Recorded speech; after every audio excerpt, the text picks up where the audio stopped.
lovely internet friends. My name is Megan and welcome back to my channel.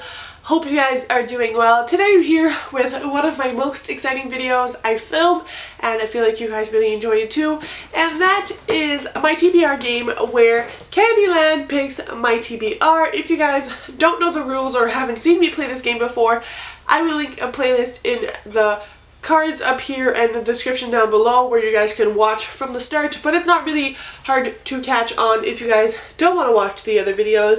Basically, I use Candyland, which is this board game.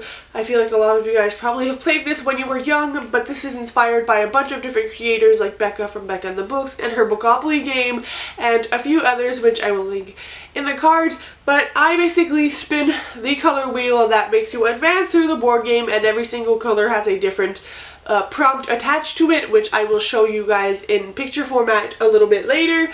And I spin the wheel. This time I decided to spin the wheel 5 times, and so it will give me 5 different prompts.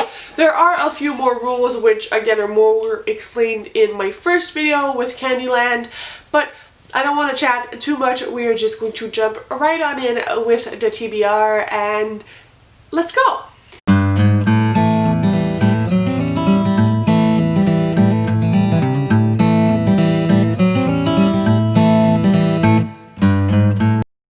So the first spin actually brought me to a double blue, which means the second blue square on the board, and blue is also a prompt for a 5-star prediction, which again the little color chart will be accompanied to help you guys along. But for that I decided to go with a new release, and that is Take a Hint, Danny Brown by Talia Hibbert, which I am super excited about. Recently I read Get a Life, Chloe Brown, which I vlogged, will be in the cards, and I will discuss it in my wrap-up for the end of the month as well. But spoiler alert, I gave it 5 out of 5 stars, so I really think Take a Hint, Danny Brown will also be a 5-star read because it follows the same sisters. Obviously these are companion novels. Take a Hint, Danny Brown is basically the companion novel to Get a Life, Chloe Brown, where they are sisters, and in this one I know it involves fake dating, and I'm just so excited for that because I love fake dating. I also loved Danny's character because we do see her in Get a Life, Chloe Brown, and I really enjoyed her character. I think I'm going to love reading from her perspective. She is someone who is still in school in graduate studies. She's kind of not stubborn, but she has a very big personality, which I really enjoyed, so I think her getting her own book will be great. The fake dating trope is something I absolutely adore, so I don't see how Talia Hibbert can steer me wrong. She is also a plus-size main character, I believe, and obviously a character of color, so we love that representation in our books as well.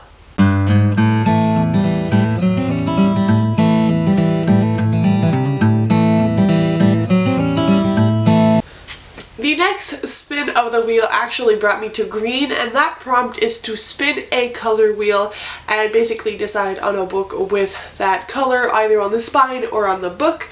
I have this little wheel here that you can insert a bunch of different colors and spin the wheel. What I did is I wrote down the colors of the spines of the books on my colors of the rainbow, and so I'll spin and pick a book from that section on my bookshelf. So we shall spin. And it landed on green, which is kind of ironic because green prompt and a green book. So I will be picking a green book for this prompt. Let me pick one out and I'll be right back. So for my green book, I was actually kind of apprehensive because I don't own many green books. I don't know if it's a publishing thing or a me thing, but it gives me the perfect excuse to actually reread one of my favorite books, which is Stalking Jack the Ripper by Carrie Maniscalco. If you guys have been following my channel, you would know I'm absolute trash for this book and this series, although I have yet to read Capturing the Devil because my heart is very afraid. Like, I don't know if I'm going to be able to take the fact that it's the last book in the series, but this is the first book. I have read it several times and love it. It follows Audrey Rose in a Victorian setting. This is a historical fiction novel, and basically Audrey Rose is an apprentice under her uncle. She actually conducts autopsies, and she's very into the STEM fields of work. Obviously this is very taboo in the society she lives in because girls apparently cannot like science. So she has to hide it from her family and society as a whole. And so come in Thomas Cresswell, which is the main love interest in this series, who also is an apprentice under her uncle, and together they actually go out and try to solve the Jack the Ripper murders that are actually occurring during this book. It is a replica of what has happened in previous times, where a bunch of sex workers that were women were being killed off. This is kind of the premise that this book follows. I love the banter between Audrey Rose and Thomas. This book is just absolutely fantastic. I love it with all my heart. I have several videos talking about this book and why I love it so much, so I won't go into too much discussions about it, but I could talk about this all day. I love it so much. So I will be rereading this for the color prompt.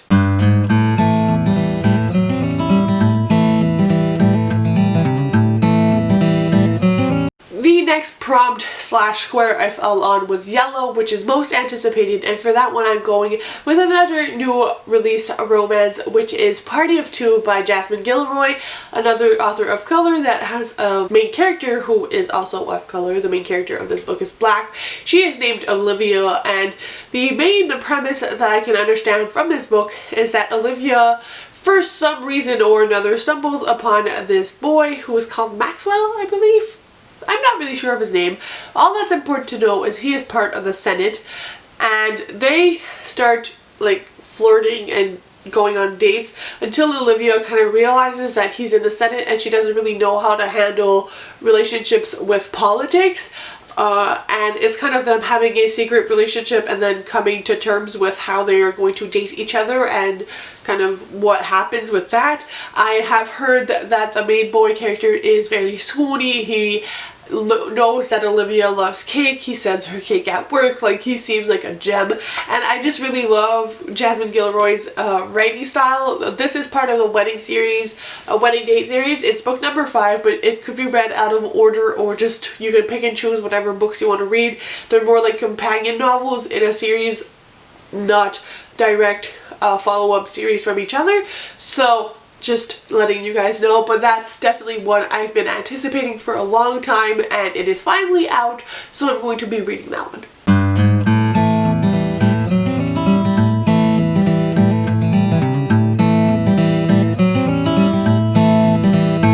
The next color I fell on was purple, and purple is recent purchase, and for that I'm going to have to go with The Easy Part of Impossible by Sarah Tomp. I feel like I haven't heard anyone talk about this at all, but it's actually one I'm very excited to be reading. This is a YA contemporary novel that follows our main character, who is a swimmer. Something happens at one of her meets where she's actually training to become like an Olympic level swimmer, and all her dreams are shattered because of this specific meet. And then she meets an old friend like that she had in her childhood, and she kind of unpacks all the baggage of what has happened. I believe this book tackles abuse from a coach as well, so trigger warnings for that. This is mainly why I'm interested in this. I love books about anything swimming. I did used to swim a lot when I was a kid. I took swimming classes and all that kind of stuff.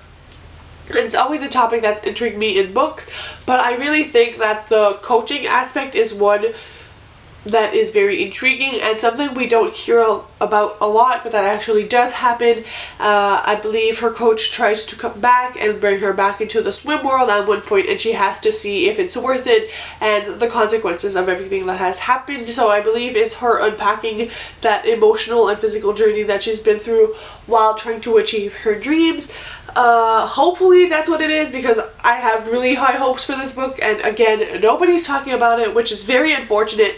So hopefully I can read it and review it for you guys, and yeah, that's my pick for that prompt.